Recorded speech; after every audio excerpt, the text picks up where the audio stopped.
You are a Roman senator. You are at an imperial banquet.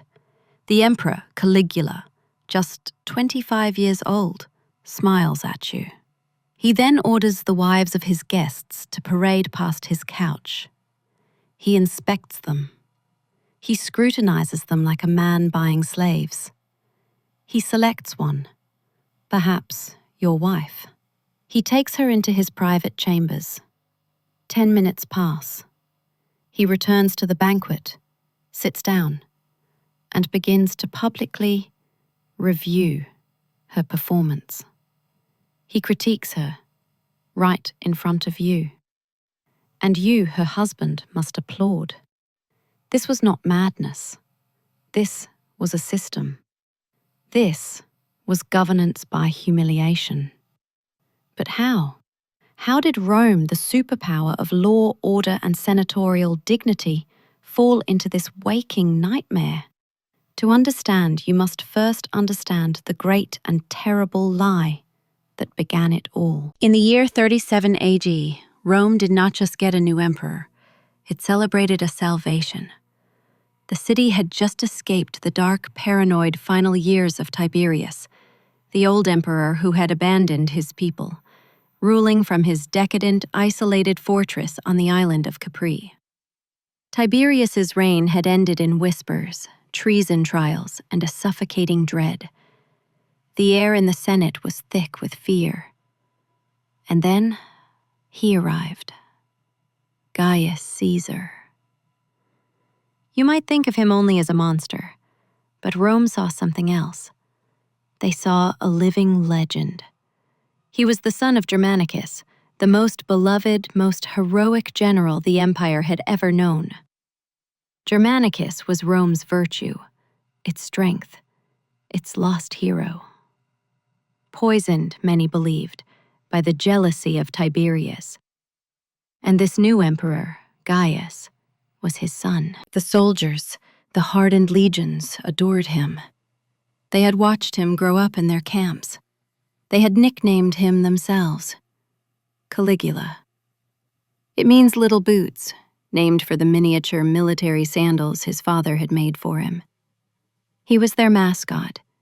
He was the son of the legions, the child of their greatest hero. When the news of Tiberius's death came and Caligula's succession was announced, the empire erupted. This wasn't just a political transition. It was a divine intervention. The official story was one of joy. The prisons were opened, exiles were recalled, the hated treason trials were abolished. People wept in the streets, hailing Caligula as their star, their savior, their god of kindness. The Senate, relieved, granted him every title, every power, faster than he could ask for it. This was the lie. Not a lie told by Caligula, but a lie Rome told itself. They believed they were crowning the child in the little boots. They believed they were restoring the golden age of Germanicus. They were so desperate for a savior that they failed to see what they were truly unleashing. They had given absolute, unconditional power to a man who had spent his entire youth surviving the very system that had murdered his father, starved his mother, and killed his brothers. They had not crowned a hero. They had crowned a survivor. And that survivor had learned his lessons in a school of pure terror. The official story, the one that history books often repeat, is this. Just 7 months into his celebrated reign, Caligula suddenly fell gravely ill. The sources call it a brain fever. The entire empire held its breath. They prayed. They offered sacrifices. And when he finally recovered, they celebrated. But the man who emerged was different. The story goes that the savior had vanished, and a monster had taken his place. This is the simple, convenient explanation. It's the excuse that senators and historians later use to explain their own compliance, their own cowardice.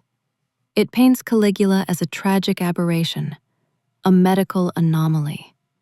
Here at BBM Historical Review, we do not accept simple explanations for complex horrors. We do not accept the madness defense. Because when you look closer, when you analyze the patterns, what emerges is not chaos. It is precision. It is not insanity. It is a chillingly intelligent strategy. This investigation is not about a brain fever. It is about a calculated campaign. Caligula, we will argue, was not insane. He was a political genius of the darkest kind. A man who had learned from the terror of Tiberius that you cannot simply kill your enemies. You must break them. Our investigation tonight is not about the men Caligula executed. The dead are silent. It is about the men he forced to live. It is about the senators he compelled to watch their wives be paraded. It is about the fathers he forced to dine at his table on the same day he murdered their sons. The true victims of this regime were not just the bodies thrown into the Tiber. The true victims were the living, breathing survivors, the elite of Rome, who were systematically stripped of their honor, their dignity, and their will to resist. This is not a story about one man's madness. It is a story about how that one man weaponized shame. He took the very concept of Roman dignity and turned it into an instrument of control. He understood, better than anyone, that you do not need to build a prison when you can make men their own jailers. So how did he do it? How did he transform the proudest men in the world into applauding spectators at their own humiliation?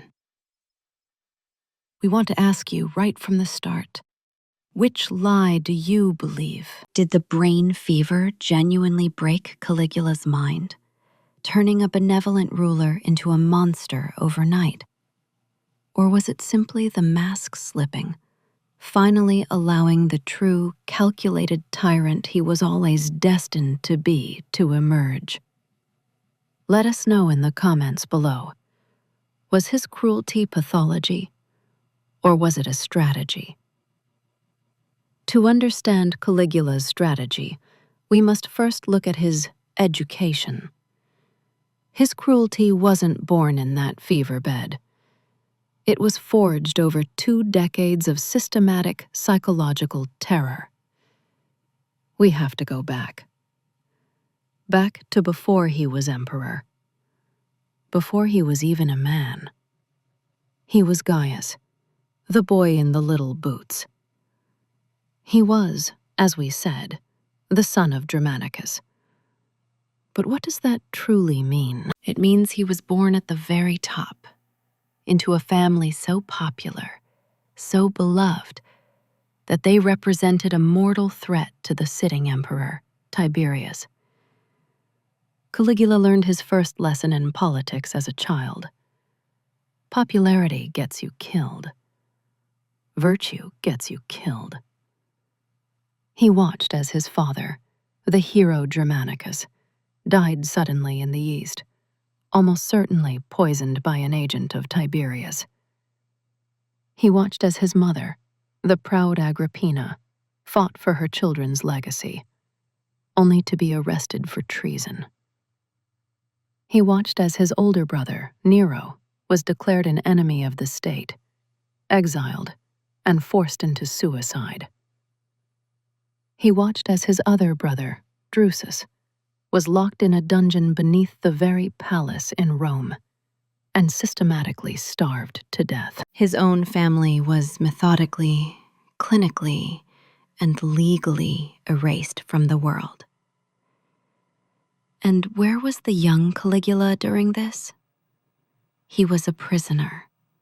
A privileged prisoner, but a prisoner nonetheless.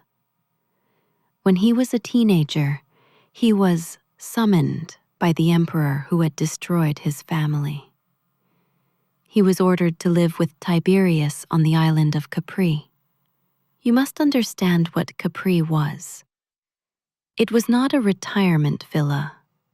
It was a fortress of paranoia. It was the nerve center of the empire's terror, a place where Tiberius, old, bitter, and terrified of conspiracies, indulged in depravity and issued death sentences. For 6 years, Caligula lived in this den. He was the last surviving male of his line, a living hostage. He had to navigate a world where one wrong word, one sad expression, one flicker of resentment for the man who had murdered his entire family would mean his immediate execution. He became, as the ancient sources tell us, the perfect actor. He put on a mask of cheerful obedience. He smiled, he served. He watched Tiberius's cruelties, his paranoid trials, his grotesque entertainments. And he said nothing. He learned. He learned that power was not about law, it was about will. He learned that terror was the most effective tool of state.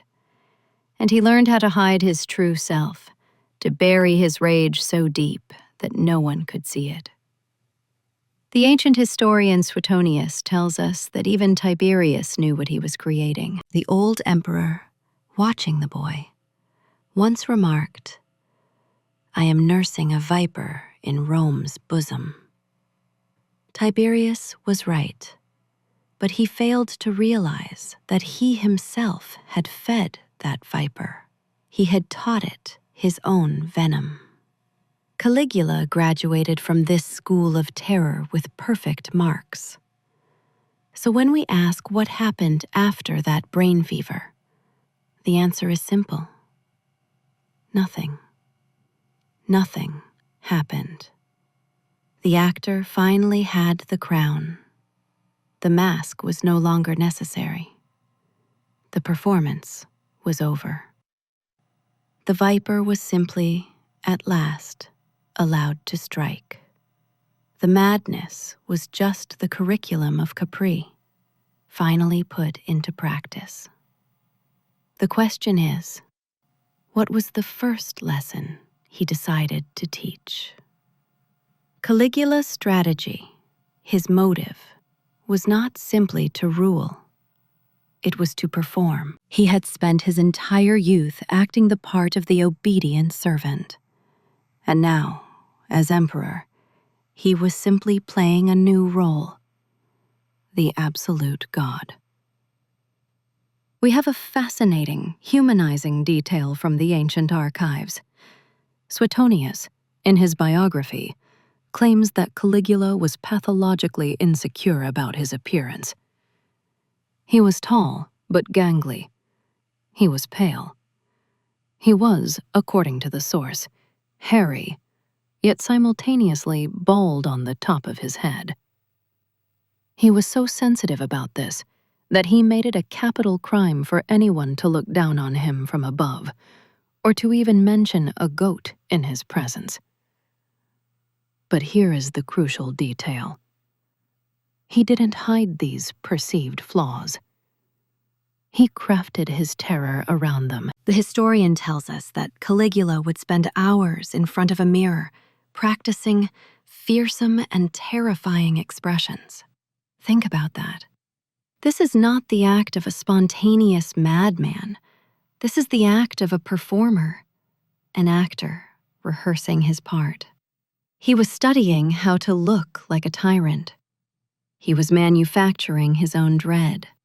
And this performance, it never stopped. The sources also tell us he was a chronic insomniac. He rarely slept more than 3 hours a night.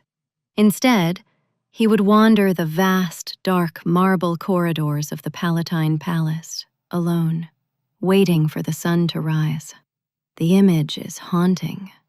An emperor who cannot rest, pacing his cage, his mind always working, always plotting the next scene in his terrifying play. He would, the chroniclers say, call out for the dawn. What was he thinking during those long nights?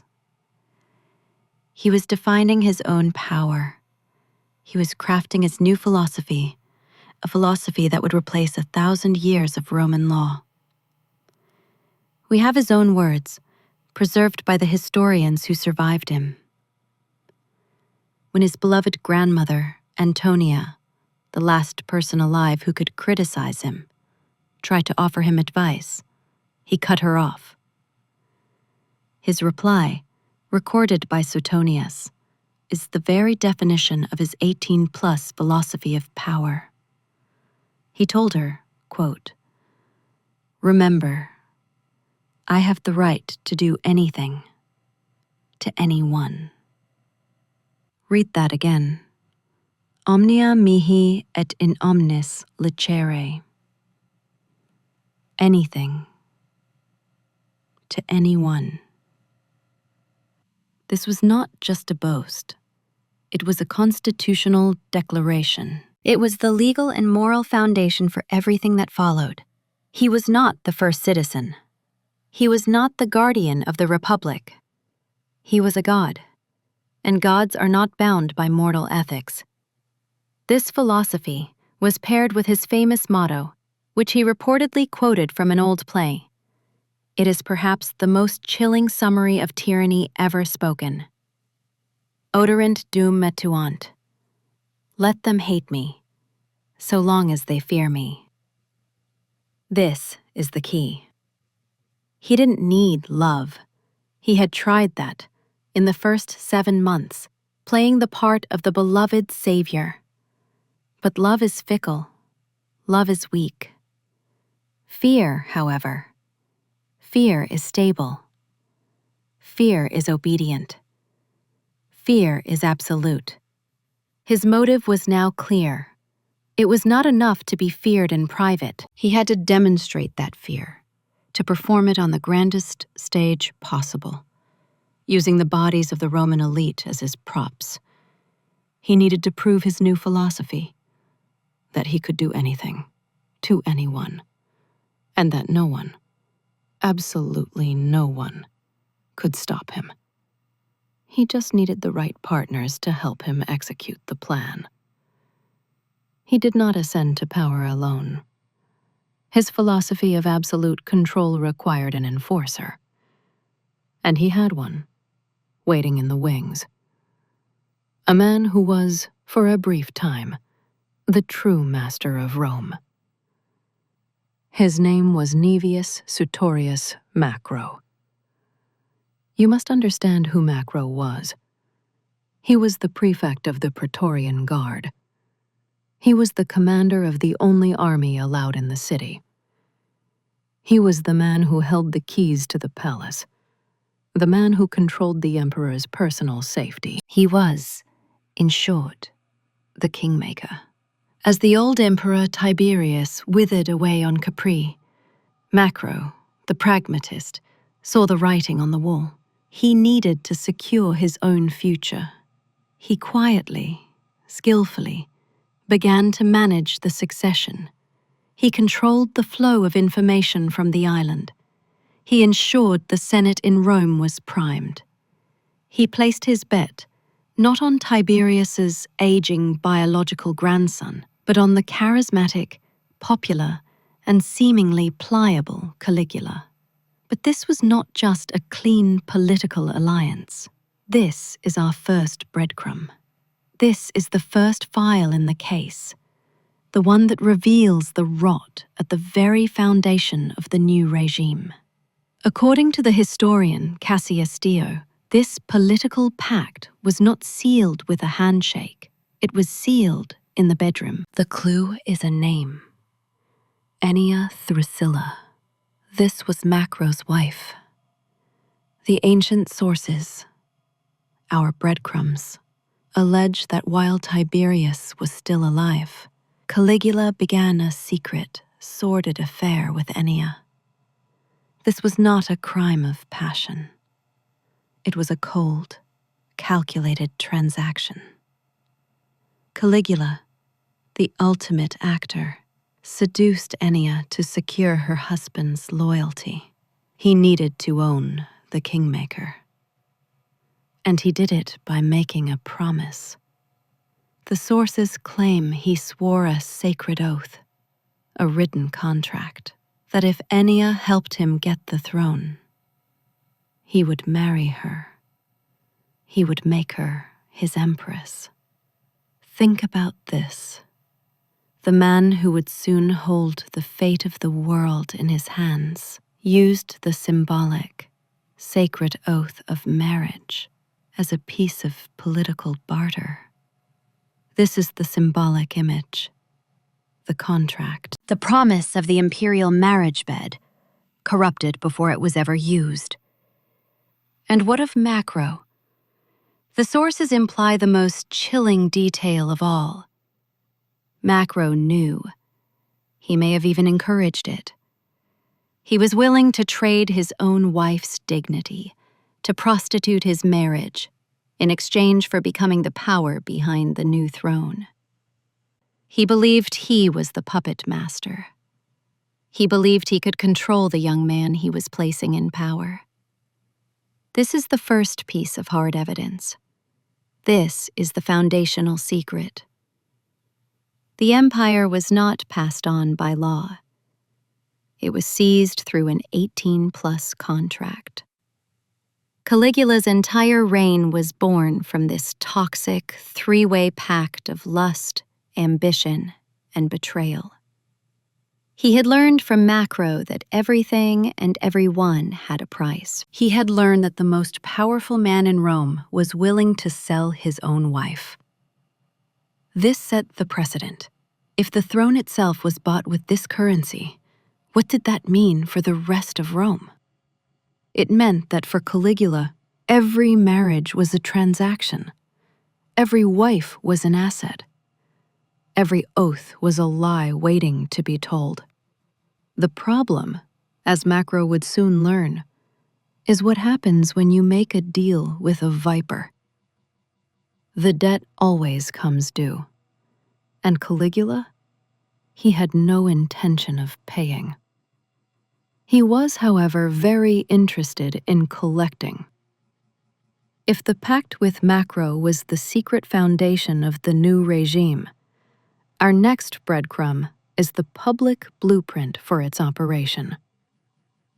This clue is not a rumor. It is a direct eyewitness account, an affidavit of terror, left behind by one of the most famous men in Roman history. His name was Lucius Annaeus Seneca, the philosopher. Seneca was not a historian writing 80 years after the fact, like Suetonius. He was there. He was a senator, sitting in that very chamber, breathing the same air as the living God. He watched this system of humiliation be built, brick by brick. He saw the terror in his colleagues' eyes. In fact, Seneca himself was on Caligula's execution list, and was only spared, as the story goes, because one of the emperor's mistresses convinced Caligula that Seneca was sickly and about to die soon anyway. Seneca survived, and in his writings, particularly in his essay on anger, he gives us the key. He provides the case study that decodes Caligula's entire method. This is man moi bi, and it is devastating. The story is about a Roman senator, or perhaps a knight, named Pastor. Pastor, Seneca tells us, had a son. And for some arbitrary reason, Caligula had that son executed. This was a tragedy, but in imperial Rome, it was not unusual. What happened next, however, was Caligula's unique invention. On the very same day that Pastor's son was murdered, Pastor received an invitation. He was summoned to dine at the palace with the emperor. You must understand what this was. This was not a gesture of reconciliation. It was not a clumsy attempt at condolence. It was a summons. It was a test. Pastor, his heart hollowed out, his entire world destroyed, had to put on his formal toga. He had to go to the palace. He had to sit at the banquet table directly across from the man who had just ordered his son's death. And Caligula, Seneca reports, watched him. He watched the father. He proposed toasts to him. He pledged him in wine. He forced the grieving man to laugh and drink and wear a ceremonial garland, to participate in the party. Why did Pastor do it? Why did he not throw the wine in the tyrant's face? Why did he not take his own life? Because, Seneca tells us, Pastor had another son. He knew, as everyone at that table knew, that he was the star of a performance. Caligula was the director, and if Pastor failed his role, if he showed one tear, one flicker of grief, one moment of defiance, his other son would be dead by morning. This is it. This is the blueprint. This is the 18+ strategy in its purest form. The execution was just the setup. The torture was the banquet. The genius of Caligula was not murder. It was forcing the victim to perform gratitude for his own suffering. It was forcing the human soul to publicly deny its own pain. This anecdote proves the thesis. Caligula was not a chaotic madman. He was a clinical psychologist of terror. He was not just breaking bodies. He was dissecting souls. Seneca's testimony is the key that unlocks the rest of this investigation. It shows us what to look for. We are not looking for simple acts of violence. We are looking for these grotesque performances of submission. If this is what he did to a father's grief, what do you think he was about to do to a husband's honor? If he could force a man to laugh at his child's murder, what would he force a man to watch in his own bedroom? The lesson of Pastor was about breaking the human spirit. The next phase of the curriculum was about breaking the Roman state itself. Caligula's new target was not just a man's mind, but the very institution that held Roman society together, the sacred legal contract of marriage. He was done with psychological terror. It was time for public, physical, sexual humiliation. He decided to turn the law into a grotesque performance. We must now open the file on one of Rome's most prominent noblemen, Gaius Calpurnius Piso. Piso was a man of impeccable lineage, a senator of high standing. He was, in short, the embodiment of the Roman elite. And he was getting married. His bride was Livia Orestilla, a woman of equal standing. This was a high society event. This was the joining of two great houses, the kind of alliance that had built the Republic. It was a celebration of tradition, order, and law. And the guest of honor, of course, was the emperor, Caligula. Imagine the scene. The feast is underway. The vows have been spoken. Caligula, as the father of the state, is reclining at the head table. He is smiling. He is blessing the union. Then he sees the bride, Livia. According to our source, the historian Cassius Dio, Caligula, in the middle of the banquet, simply makes a proclamation.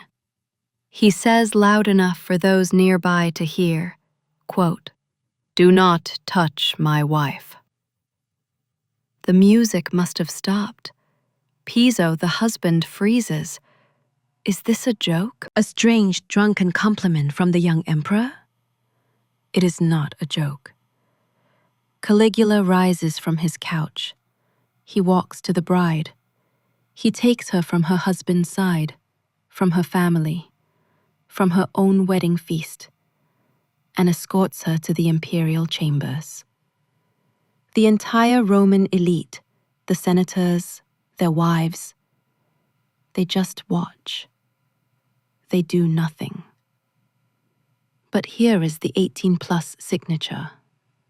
He doesn't just assault her. That would be simple tyranny. Caligula is a performer. The very next day, an imperial edict is published. It announces that the emperor has taken a new wife, in the ancient and revered custom of Romulus, the founder of Rome, who had famously abducted the Sabine women. Do you see the genius? He didn't just commit a crime. He wrapped it in the flag. He turned a sexual assault and an abduction into a patriotic historical reenactment. He forced the state to legally ratify his humiliation of Piso. But the play was not over. This is where Caligula's cruelty truly shines. A few days later, he grows bored. He divorces Livia. He is done with her. She is now used goods, humiliated, legally and socially destroyed. Piso, her husband, is a laughingstock. But the story still isn't finished. The final act of this torture comes 2 years later. Caligula hears a rumor, a whisper, that Livia Orestilla has dared to resume her relationship with her original husband, Piso. That these two broken people have tried to find comfort in each other. Caligula, enraged that his property would dare to move on, that his performance would be forgotten, exiles them both. This was not lust. This was not impulse. This was a calculated, multi-year psychological operation. He didn't just demonstrate that he could take any man's wife. He demonstrated that he owned the very definition of marriage. He could create it with a word, dissolve it on a whim, and then punish anyone who dared to challenge his authorship. He was teaching the Senate a new lesson. Your laws, your traditions, your most sacred vows, they are all just props in my theater, and you will applaud every scene. This systematic humiliation of individuals was just the beta test. Caligula had proven he could break a single marriage. Now he needed to scale up. He needed to prove he could break the entire Roman aristocracy, all at once. He needed to industrialize his philosophy. This brings us to the most grotesque, most chilling entry in the entire case file. This is the 18+ centerpiece of his regime. It is not an exaggeration. It is not a metaphor. The ancient archives, specifically Suetonius, in section 41 of his biography, testify that Caligula, the emperor of Rome, turned a section of the imperial palace on Palatine Hill into a state-run brothel. We must be precise. This was not a secret dark corner of the palace. The sources claim the rooms were fitted up and furnished appropriately, openly, and lavishly. This was an official wing of the imperial residence. And who were the workers? This is the core of the strategy. It was not common slaves or foreign prostitutes. The sources are explicit. The brothel was staffed with a great number of matrons and free-born youths. Let that sink in. Matrons. The wives of the very senators who had hailed him as a savior. The sons of the elite. They were now, officially, on the books, as imperial sex workers. And who were the customers? Caligula didn't wait for business to arrive. He created the demand. He sent his imperial messengers, his aides, out into the forums, out into the basilicas, to invite men. They were ordered to summon men, old and young, from the equestrian and senatorial classes, to come and enjoy themselves. You can imagine the scene. A senator, conducting his legal business, is approached by a palace official. He is handed a summons. He is not being invited to a banquet. He is being ordered to visit the emperor's brothel. What does he do? He obeys. He goes to the palace. He walks down the marble corridors, the same corridors where law was made, and he is now forced to participate in this grotesque theater. But here is the detail. Here is the symbolic image that elevates this from mere depravity to a true act of bureaucratic horror. This was not free. It was a business. Caligula was obsessed with finances. We must introduce the symbolic image of the ledger, the book, the accounts. Caligula had clerks. He had accountants. And they, in the cold, precise script of Roman bureaucracy, recorded every single transaction. They wrote down the names. They wrote down the payments. This is the perfection of the system. The humiliation was not complete until it was monetized and archived. Why? Why do this? This wasn't about lust. Caligula could have any person he wanted, for free. This wasn't even, at its core, about money, although the treasury was certainly filled by it. It was about the book. It was about the record. It was about forcing the Roman elite into a collective, inescapable complicity. Every man who paid to enter became a customer. His name now entered into an official government ledger as a patron of imperial vice. And every senator whose wife or son was now employed in that wing of the palace was a silent partner. Their family honor was now, literally, an asset on the emperor's balance sheet. This was his masterpiece. He had merged the sacred honor of the Roman family with the base economics of a brothel. He had turned the very concept of dignity into a taxable commodity. He wasn't just a tyrant. He was the state's pimp. And every single member of the elite, by their participation or their silence, was now on his payroll. If the palace brothel was Caligula's way of humiliating the Senate commercially, his next tactic was to prove his power was arbitrary, absolute, and could strike anyone, anywhere in the empire, for any reason at all. He had broken the men who dined with him.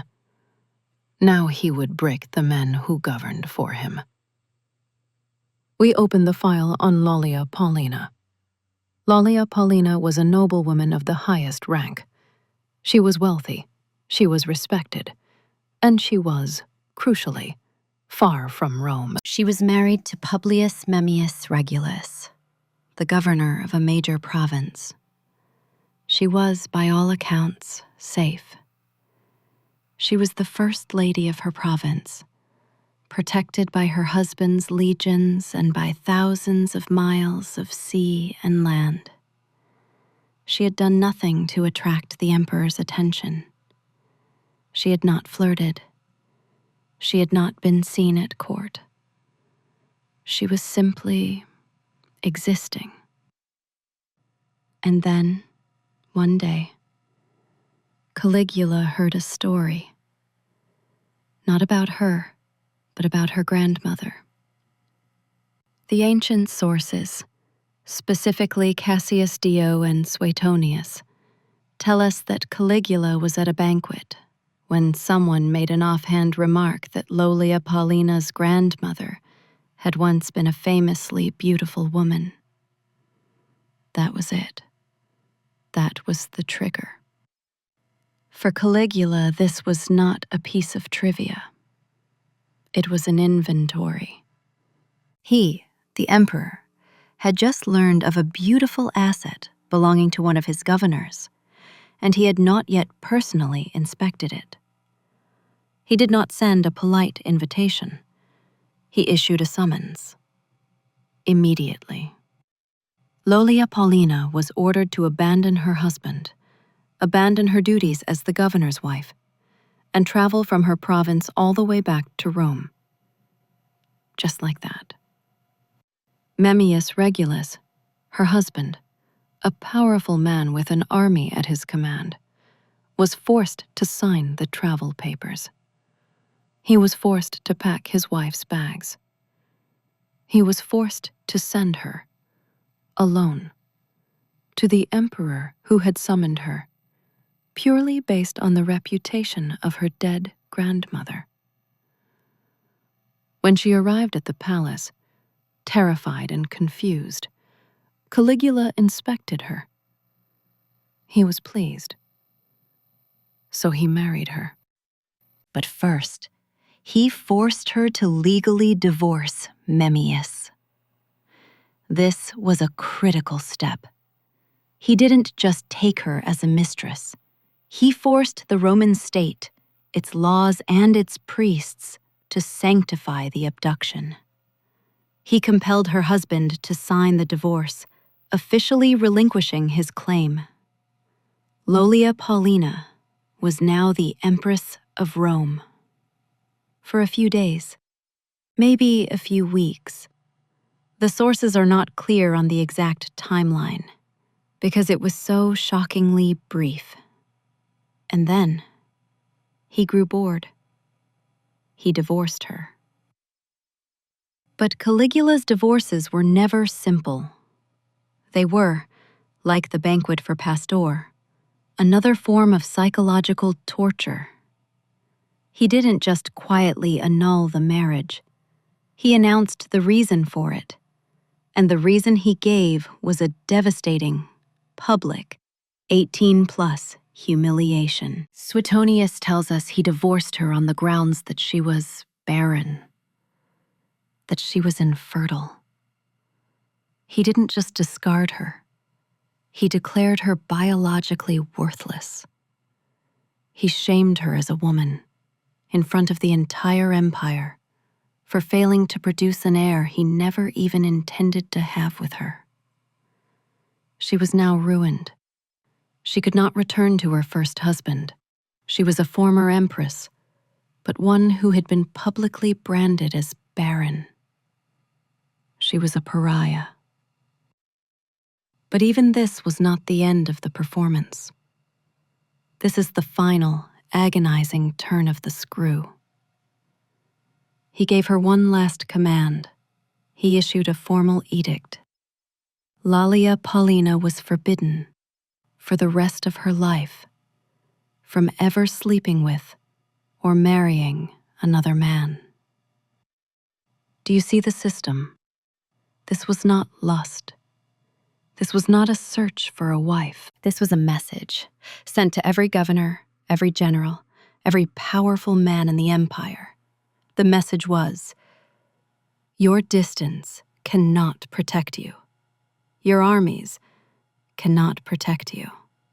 Your wives are not yours. They are mine, on loan. I can summon them across the world on a whim. I can inspect them. I can marry them. I can discard them. I can brand them as worthless. And I can forbid anyone else from ever touching my leftovers. He was demonstrating the reach of his power. He was proving that his humiliation was not confined to the dinner tables of Rome. It was a net that covered the entire known world. And every man in his service was now, inescapably, trapped inside it. The Senate was broken. The aristocracy was being monetized. The governors of the provinces were neutered. The entire legal and social framework of Rome was now a stage for the emperor's grotesque plays. But this raises a critical question for our investigation. Who was enforcing this? A tyrant, even one who claims to be a god, is powerless without the men who carry the swords. This entire system of humiliation was only possible because of one group, the Praetorian Guard. They were the elite. The 9 cohorts of the emperor's personal bodyguard. They were the Kingmakers. They were the men who had, in the chaos following Tiberius's death, effectively handed Caligula the throne on behalf of Macro. They were the wall of steel that allowed Caligula to mock senators, abduct wives, and declare himself Jupiter. Their loyalty, bought with gold and promises, was the engine of his power. And they were, supposedly, the toughest, most disciplined soldiers in the Roman world. Which is why we must now introduce our B story. Because while all this public degradation was happening to the senators, a second, more private, and ultimately more fatal humiliation was happening inside the guard itself. We must now open the case file on one specific officer. His name was Cassius Chaerea. You need to understand who Chaerea was. He was not some young, impressionable recruit. He was a veteran. He was a senior tribune, an officer of high rank. He was an old-school soldier, a man of iron discipline, a man who had likely served with distinction under Caligula's own father, the great Germanicus. He was exactly the kind of tough, honorable, no-nonsense soldier that had built the empire. He was a man who understood duty, sacrifice, and the chain of command. He was, in short, the living embodiment of old Roman martial virtue. And he now served an emperor who had none. Chaerea, we can assume, did his duty. He protected the emperor, even as he surely heard the whispers, even as he saw the senators' wives being led into the palace. He was a soldier. He followed orders. But Caligula was a predator, and a predator cannot resist a perceived weakness. Cassius Chaerea, this hardened veteran, this battle-tested officer, had one flaw that Caligula found endlessly amusing. It was his voice. The ancient sources are clear on this.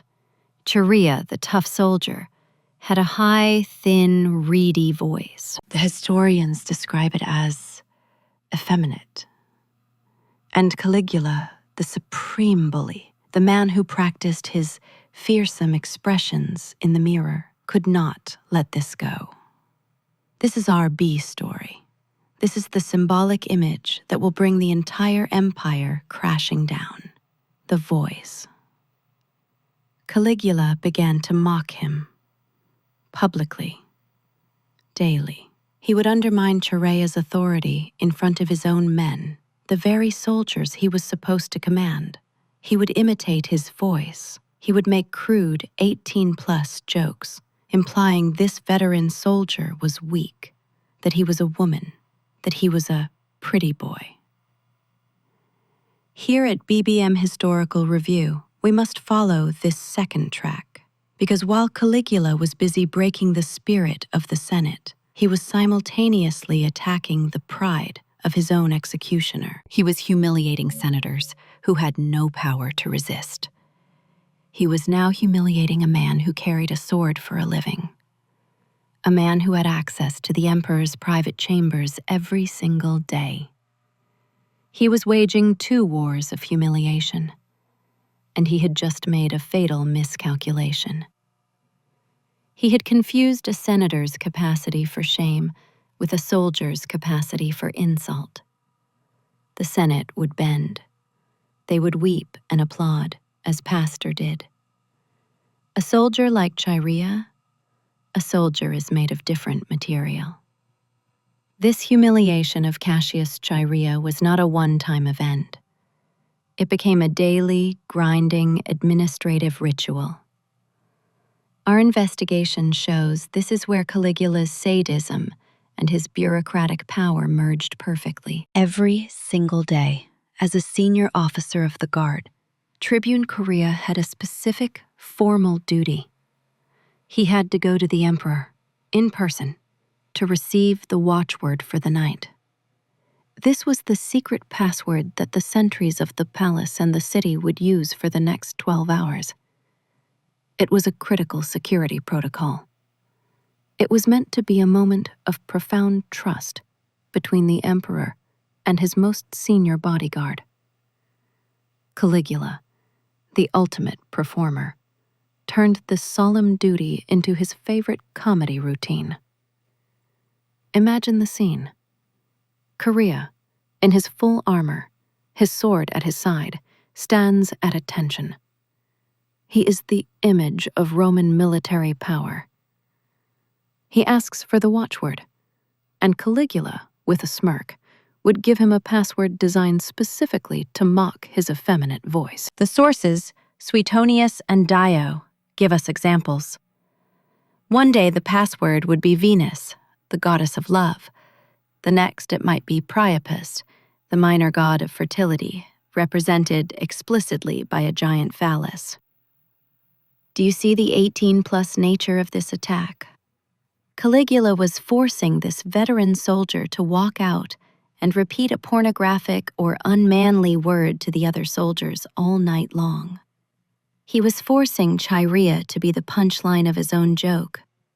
Every time Chaerea gave the password to a sentry, he was being sexually humiliated by his commander-in-chief.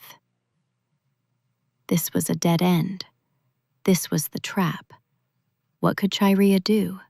He was a soldier. He lived by a code of obedience. He couldn't refuse the order. He couldn't resign his commission. That would be seen as treason. He couldn't challenge the emperor to a duel. That was unthinkable. He was trapped in the same system as Senator Pastor. He was being forced to perform his own degradation. But there was a difference.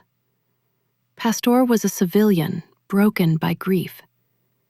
Chaerea was a soldier, forged in discipline. And he was being broken by insult.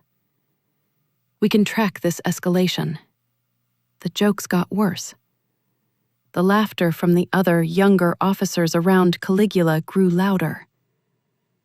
Chaerea's authority, the only thing a soldier truly has, was being systematically dismantled, one password at a time.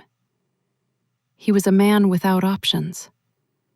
He was a cornerstone of the state, a pillar of the security apparatus, and he was being eaten alive from the inside by the very man he was sworn to protect. He continued to do his duty. He stood guard. He protected the monster. He repeated the obscene passwords. He swallowed the insults. He was, for now, at a total dead end.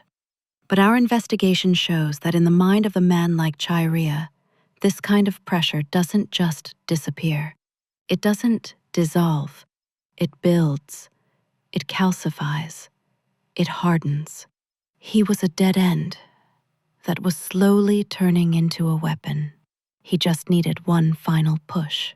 While Chaerea was being slowly broken by this daily, private torment, Caligula was preparing the final, public demonstration of his absolute power. This was the moment of peak desperation for the entire Roman elite. This was the capstone of his terror. He decided to eliminate the very people who had put him on the throne. We must now, finally, close the case file on Naevius Sutorius Macro and his wife, Ennia Thrasilla. You will remember them. This was the power couple from Act 2. This was the Kingmaker, the prefect of the guard, and his ambitious wife. This was the 18-plus contract, Ennia's body and Macro's loyalty, in exchange for the imperial crown. They were the architects of Caligula's reign. They had been his partners. They had been his friends. Macro, in those first few months, was arguably the true ruler of Rome. It is now 38 AD. Caligula has been in power for about a year. He has survived his fever. He has tasted absolute authority. And he has a problem. Macro. Macro is a liability. Macro knows too much. Macro is the living, breathing reminder that Caligula was not born a god. He was a candidate. He was a man who had to bargain for the throne. Macro is the co-author of his reign, and Caligula demanded sole authorship. And Ennia? She is the living proof of that bargain. She is the woman who was promised she would be empress, a promise Caligula had already broken by marrying others. He could not allow them to live. Their very existence was an insult to his new divinity. But he doesn't just arrest Macro. That would be messy. He is a performer. He needs to do this in a way that teaches one final lesson to the Senate. First, he strips Macro of his power. He removes him as prefect of the Praetorian Guard. He thanks him for his service and promotes him. He names Macro the new governor of Egypt. This is a brilliant move. It sounds like an honor, but it is a death sentence. It gets Macro out of Rome, away from his loyal troops, and then, just as Macro and Ennia are preparing to leave for their new post, Caligula strikes. He brings formal charges against them. What are the charges? The sources are vague, but Cassius Dio tells us Caligula accused Macro of, among other things, having acted as a procurer for him, of having prostituted his own wife. This is the genius of the predator. He is accusing Macro of the very crime that he, Caligula, had initiated. He is taking the 18-plus contract that he had offered and turning it into a treasonous offense against himself. He doesn't even grant them a trial. He doesn't need to. He simply applies the pressure. He lets the charges hang in the air. Macro, the ultimate insider, the man who knew the system, understood the game was over. He knew what was expected. He knew what Senator Pastor knew, that when the emperor points, you must perform. He and his wife Ennia, the woman who had dreamed of being empress, were forced to commit suicide. Together. This is the dreadful, silent climax of the regime. The Kingmaker is dead. The original sin of the regime has been washed away in the blood of the sinners. Caligula has now proven his ultimate thesis. He has no friends. He has no allies. He has no debts. He has only subjects. He had taken the most powerful man in Rome, the man who had handed him the crown, and forced him to kill himself. This is the very definition of his motto, Oderint dum metuant. Let them hate me, so long as they fear me. He was now, truly, alone on the throne. The system was sealed. The desperation was total. Every senator, every general, every guard now understood. Loyalty was not a shield. Service was not a defense. Knowing the emperor was not a privilege. It was a death sentence waiting to happen. The victims had reached their lowest point. Who was left to stop a god? We jump forward in time. It is now January 41 AD. 4 years. For nearly 4 years, this system has been in place. The Senate is a hollowed-out shell, a chorus of clapping seals. The aristocracy is a commodity to be bought, sold, and recorded in the imperial ledgers. The Roman people have been pacified with bread and circuses, games so bloody and grotesque that they mirror the palace's own cruelty. The empire is, by all accounts, functioning. It is stable. It is terrified. It is obedient. This is the end of the line. The desperation is total. And this is where our investigation finds its resolution. The discovery that breaks this case is not a lost document. It is not a secret archive. It is a conspiracy. It is the moment when our B story, the private humiliation of one man, finally crashes into the main narrative and changes the course of history. We must return to Cassius Chaerea.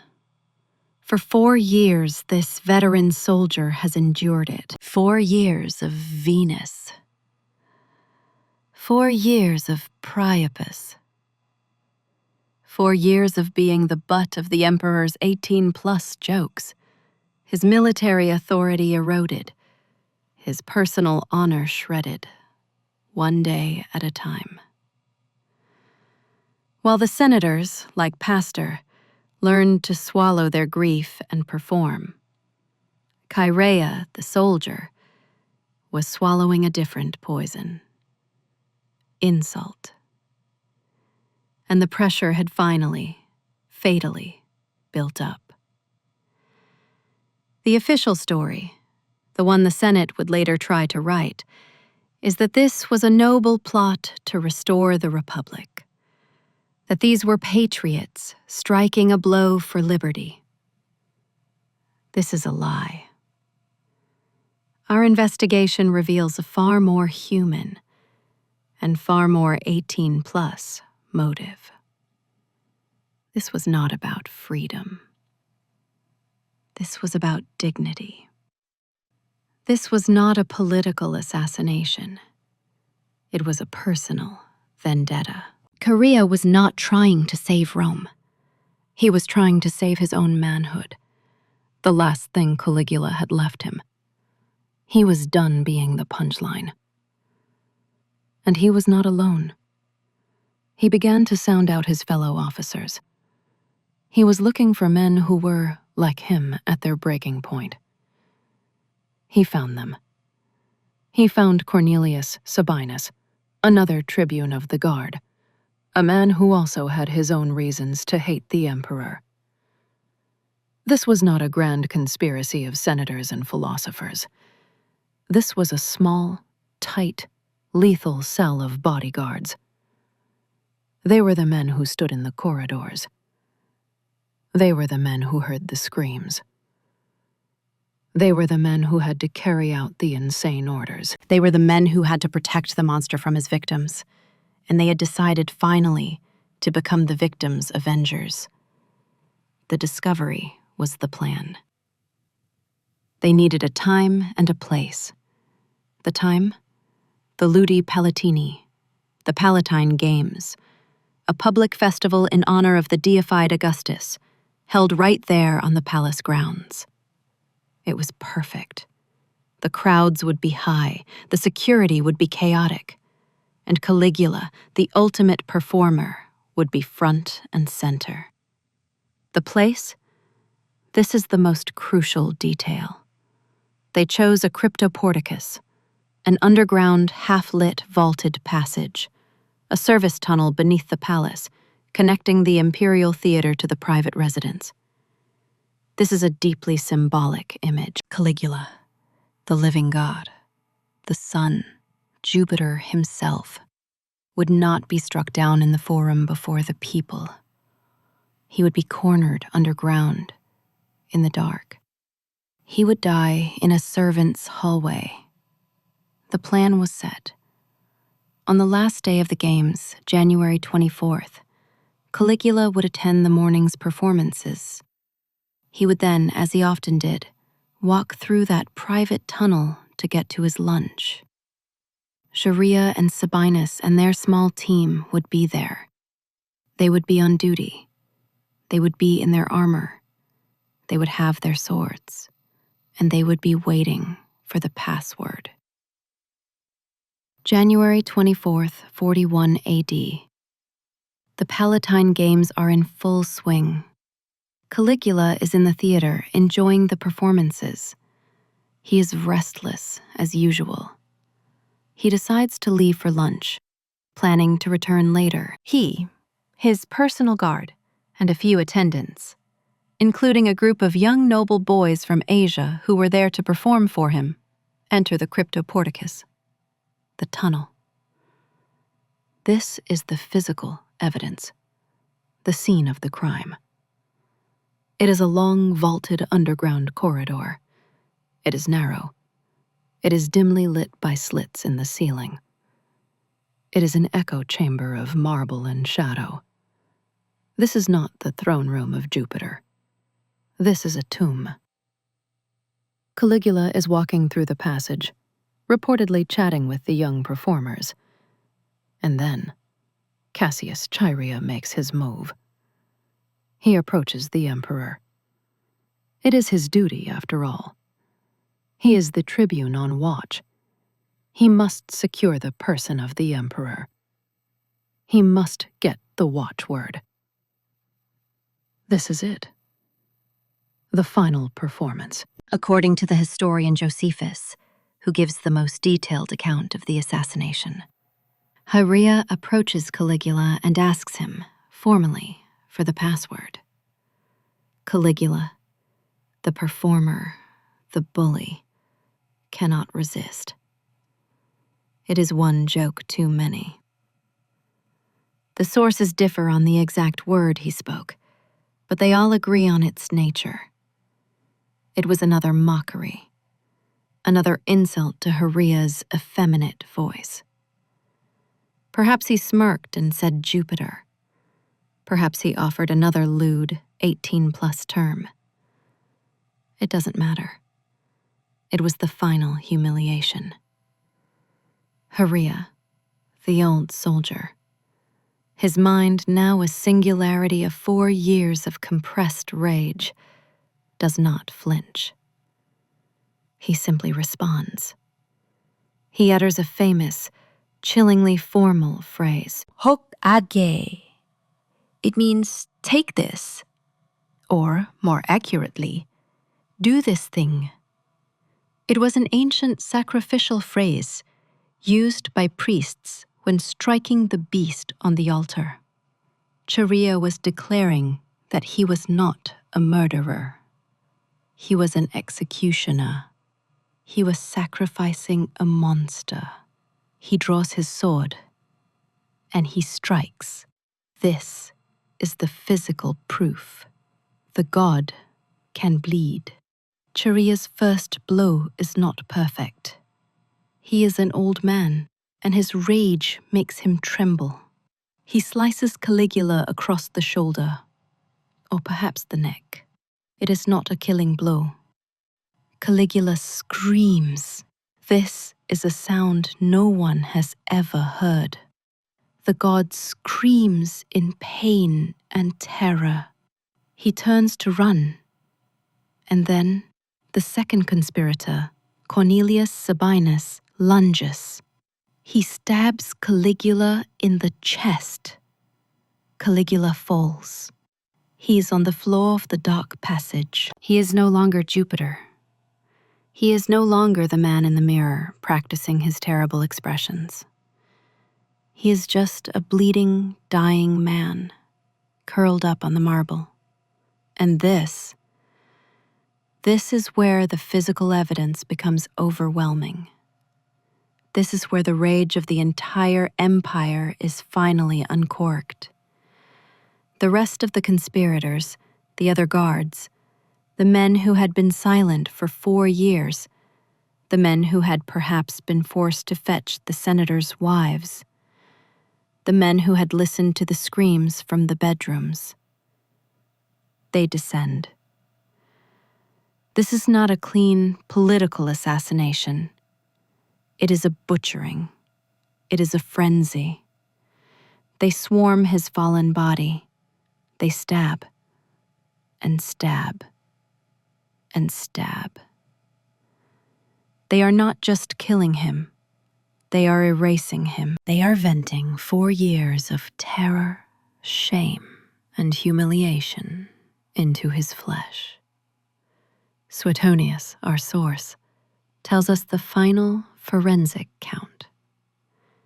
When they finally pulled the body from the bloody mess in that dark tunnel, it had 30 wounds. 30. They stabbed his face. They stabbed his chest. They even, according to the sources, stabbed his genitals. It was a complete, systematic, 18-plus desecration of the body he had used to desecrate all of Rome. The physical evidence is undeniable. The living God was mortal flesh. He had bled. He had screamed. And he had died.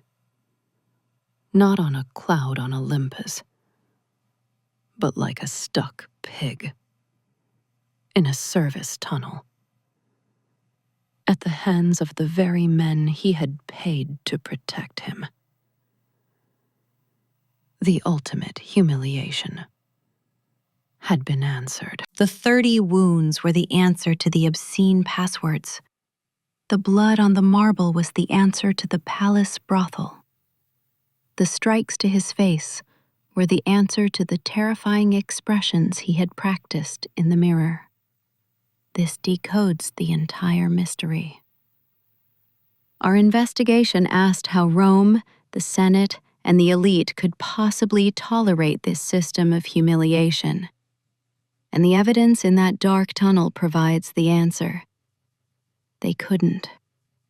They simply compressed. The pressure built. The evidence from Act 2, the psychological torture of Senator Pastor, the public abduction of Livia Orestilla, the cold-blooded, forced suicide of the Kingmaker Macro and his wife Ennia, was not forgotten. It was not forgiven. It was simply archived. It was fuel, soaking the foundations of the palace, waiting for a spark. Cassius Chaerea's sword was that spark. And the physical evidence shows the result was not a fire. It was an explosion. The assassination was not a clean, surgical strike. It was a frenzy. The terror that Caligula had so carefully cultivated for 4 years did not simply vanish when he died. It inverted. It turned back, like a tidal wave, on his own blood. Because the conspirators were not finished. The god was dead, but his legacy, his symbols, were still alive. The discovery was not just Caligula's body. It was what happened next. The assassins, now drunk on this new, terrifying freedom, this release of pressure, stormed the private quarters of the palace. They were not looking to restore the Republic. They were looking for erasure. They found his wife, Milonia Caesonia. She was not a political player. She was not a co-conspirator in his crimes. By most accounts, she was simply a woman who, strangely, loved him. But she was his. She was the empress. She was a living symbol of his power. And so the soldiers, in this frenzy, showing the very mercy he had taught them, stabbed her to death. But it is the final act of this discovery that provides the most terrible and the most precise answer to our entire investigation. They found his daughter, his only child, Julia Drusilla. She was a baby, a toddler, barely old enough to walk. What threat was she? She was no threat at all. But she was lineage. She was the future. She was the one thing Caligula had created that could outlive his own monstrous performance. And the conspirators, in a final, horrifying echo of the very cruelty Caligula himself had learned from Tiberius, the emperor who had starved Caligula's brothers to death to end their lineage, now decided to end his. The historical sources are explicit. They are unflinching. They do not hide what these liberators of Rome did next. They took the baby girl, Julia Drusilla, and they dashed her brains out against a wall. This is the final, sickening receipt. This is the 18+ resolution to the 18+ crime. Caligula had ruled by breaking the sacred bonds of family. He had forced Pastor to laugh at his son's death. He had stolen Piso's bride. He had monetized the bodies of wives and sons. And in the end, the system he created, the rage he cultivated, the humiliation he perfected, answered him in the only language it now knew. It did not just kill him. It did not just kill his wife. It smashed his child's head against a stone wall. The mystery is solved. The humiliation was not absorbed. It was deferred. And the final payment was absolute, total. 18+ annihilation. The god was dead. His line was erased. The nightmare, it seemed, was finally over. Or was it? This is the myth that history wants you to believe, that on January 24th, 41 AD, Cassius Chaerea struck a blow for liberty. The monster was slain, and Rome was set free. That the Republic, the dream of law and order, was restored. This is the greatest lie of all. The final bitter joke of Caligula's reign. Our investigation proves the exact opposite happened. The nightmare did not end. It simply rebooted. As Caligula's body lay bleeding in the tunnel, chaos did not just erupt. It revealed the true nature of power. The Senate, those men who had been humiliated for 4 years, convened in a flurry of self-importance. They made grand speeches. They declared the tyrant dead. They passed motions to restore the free republic. They were performing, once again, just as Caligula had taught them. They were actors, reading a script of freedom they no longer believed in, a play that had no audience. Because the real power was not in the Senate House. It was in the Praetorian barracks, the soldiers of the guard, the very men who had just butchered their commander-in-chief, had a sudden, cold, economic realization. A restored republic meant they were obsolete. The Senate didn't need a private army of kingslayers. A republic meant pay cuts. It meant disbandment. It meant the end of their power, their bonuses, their status as the most feared men in Rome. They realized, in that moment, that they hadn't just killed an emperor. They had created a job vacancy. And so, while the senators were busy giving speeches about liberty, the Praetorians were busy conducting interviews. They fanned out through the palace, not to restore order, but to find a new boss, a new source for the payroll. and they found him. This is the final, pathetic, and perfect symbolic image of the entire affair. Who did they find? A hero, a general, a noble senator? No. They found Claudius, Caligula's uncle, a 50-year-old man who had been the butt of the family's jokes his entire life. A scholar, a historian, a man with a pronounced limp and a stammer, whom the imperial family had long dismissed as a harmless idiot. He had survived the purges of Tiberius and the madness of Caligula, simply because no one considered him important enough to kill. And where was he during the assassination of his nephew? He was, according to the sources, terrified. He was hiding behind a curtain. That is the symbol. That is the truth of the liberation. Power was not seized by a hero standing in the sun. It was found, trembling, behind a piece of fabric in a dark room. The soldiers, pragmatic as ever, did not kill him. They saw an opportunity. They saw a puppet. They dragged the stammering, terrified Claudius out from behind the curtain. They threw a purple robe over his shoulders. They carried him to their camp. And they hailed him as Imperator, as the new emperor. The Senate, hearing the roar of the legions proclaiming a new god, had their republic dissolve in an instant. They were forced once again to bow, to ratify the choice. The system, the machinery of humiliation and autocracy, had rebooted itself before Caligula's blood was even dry. But there is one final, agonizing piece of the aftermath. What of our hero? What of Cassius Chaerea? The new emperor Claudius, the man from behind the curtain, had to establish his authority. His first act?